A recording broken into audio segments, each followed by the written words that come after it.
گردو دونه 300 تومن گردوبازی شده ورزش اشرافی. قرار شده از امسال به بهترین فوتبالیست جهان به جای توپ طلایی گردو بدن.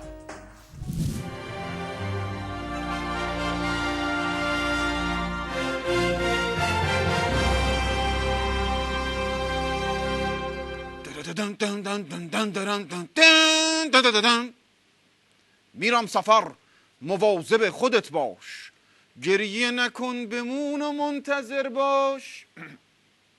اخبار ساعت 21 همزبان با سفر امام خامنه‌ای به کرمانشاه، امت پرشور و همیشه در صحنه در استقبال خود مقام عظمای ولایت را ول و له کردند. چی شد؟ آقا این خیلی اتفاقی بود واقعا.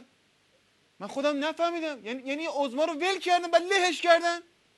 یعنی چی؟ ای توف این زندگی، توف این عشق، توف این دلتنگی، توف این جدایی. آقای کارگردان یا گزارش پخش کن یا توف برسون، توفمون تموم شد.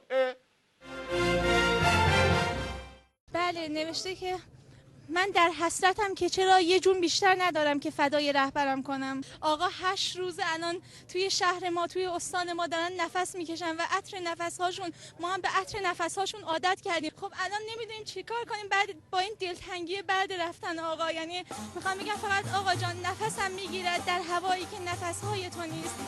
سلام. من همینطور که جا نوشته آیام داگ، من نوشتم آیام داگ. من یه بسیجی سگجون هستم. خیلی خوشحالم که میتونم 70 جونم رو فدای آقا بکنم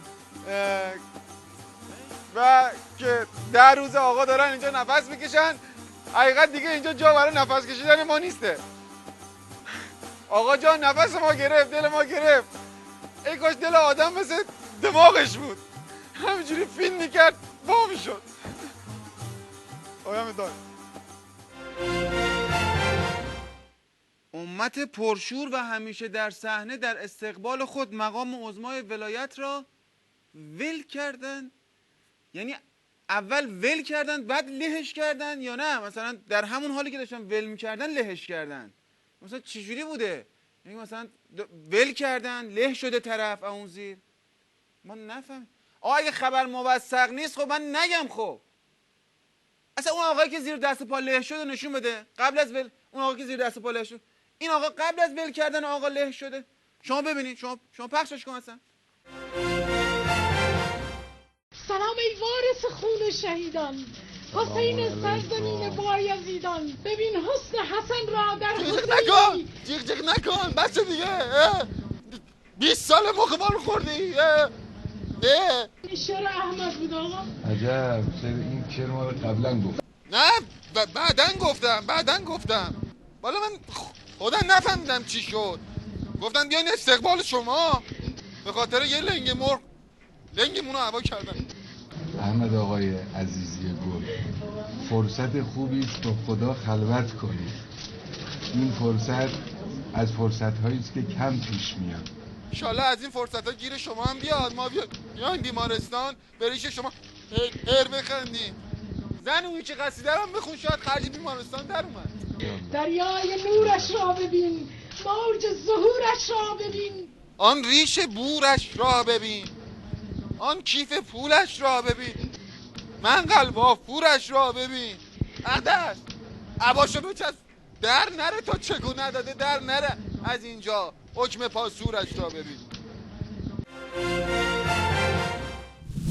بله من امروز اون نماینده مقام عظما در سازمان ملل اونو معرفی میکنه که زانشین منه. یعنی اگر یک روز من کار داشته دبوده اون زای من مشت محکم میزنه بر دهان دموکراسی، جفتش می اندازه به حقوق بشر. از قدیم گفتند که او olmasın bu olsun. بلا نسبت در مثال نقشه نیست، مهم اون درشته است که کشیده میشه. حالا با اسب میکشی یا قاطر میکشی.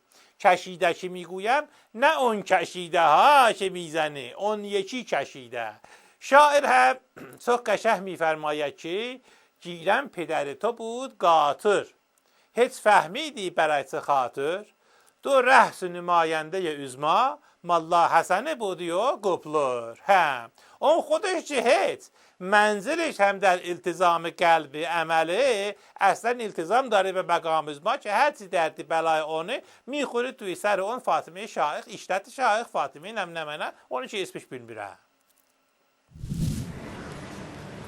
امام رو شبیه سازی کردن،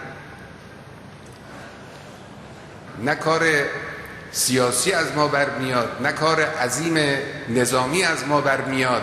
یک نظام ضعیفی هستیم. در این 32 سال نظام جمهوری اسلامی به جان ملت ایران افتاده